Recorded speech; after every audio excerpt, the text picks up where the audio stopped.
গাজল হিলি 512 নম্বর জাতীয় সড়ক সম্প্রসারণের কাজ নিয়ে রাজ্যের বিরুদ্ধে উদাসীনতার অভিযোগ তুলে সরব হলেন বালুরঘাটের সাংসদ তথা কেন্দ্রীয় প্রতিমন্ত্রী সুকান্ত মজুমদার।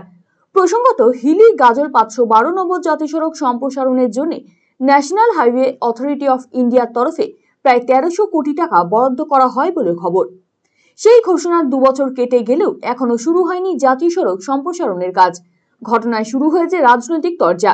এদিন বালুরঘাট লোকসভার সাংসদ সুকান্ত মজুমদার অভিযোগ করে বলেন, রাজ্য সরকারের অসহযোগিতার কারণে থমকে রয়েছে জাতীয় সড়ক সম্প্রসারণের কাজ। এর জন্য পিছিয়ে রয়েছে দক্ষিণ দিনাজপুর জেলা।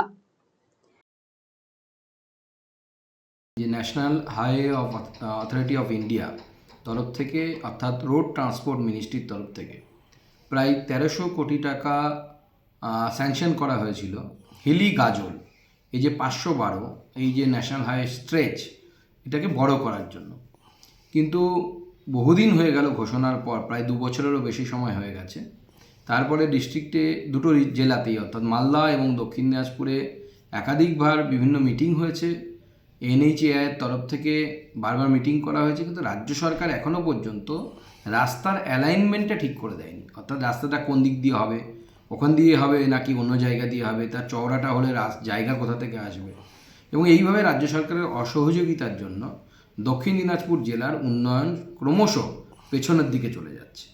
সেই জন্য আমি অনুরোধ করব যে তৃণমূল কংগ্রেস সরকারকে এবং তৃণমূল কংগ্রেসের দক্ষিণ দিনাজপুরের নেতাদেরকে, যে কমসে কম ডেভেলপমেন্টের বিষয় নিয়ে পলিটিক্সটা বাইরে রাখুন, নিজেরাও চেষ্টা করুন যাতে এই কাজগুলো তাড়াতাড়ি হয়। ন্যাশনাল হাইওয়ের যদি চওড়া হয়, 512 যদি চওড়া হয়, গাজল থেকে হিলি যাওয়ার যে রাস্তাটা, এতে লাভ তো দক্ষিণ দিনাজপুরের সাধারণ মানুষের হবে, দক্ষিণ দিনাজপুর জেলাবাসীর হবে।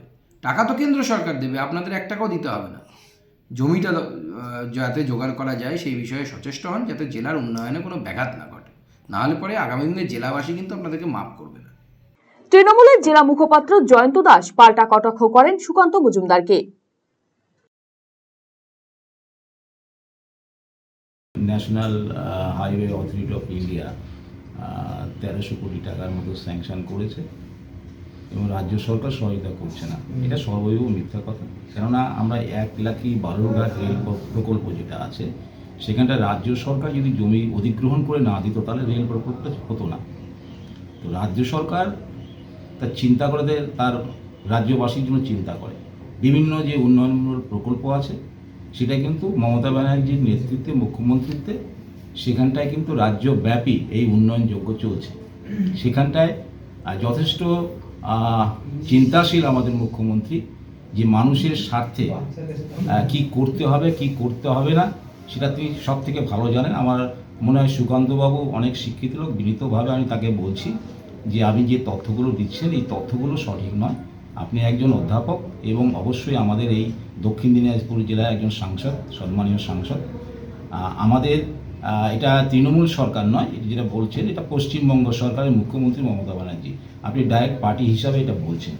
আমরা চাই যে গাজল থেকে হিলি অবধি যে রাস্তার সম্প্রসারণ করার কথা, সেটা অবশ্যই আমাদের রাজ্য সরকার চিন্তাভাবনা করছে, তারা নিশ্চয়ই দেখছেন এবং আপনাদের থেকে ভালো মতো তারা সেই সিদ্ধান্তগুলো নেবেন। এটা আপনাদের পরামর্শ নিয়ে আমাদের করতে হবে, এমন কোনো মানে নেই। এবং এটা যদি হয়ে থাকে যে গাজল থেকে হিলি অবধি রাস্তার সম্প্রসারণের ব্যাপারটা হয়ে থাকে, সেক্ষেত্রে নিশ্চয়ই তিনি চিন্তাভাবনা করছেন এবং অতি সত্বর তিনি সিদ্ধান্ত গ্রহণ করবেন।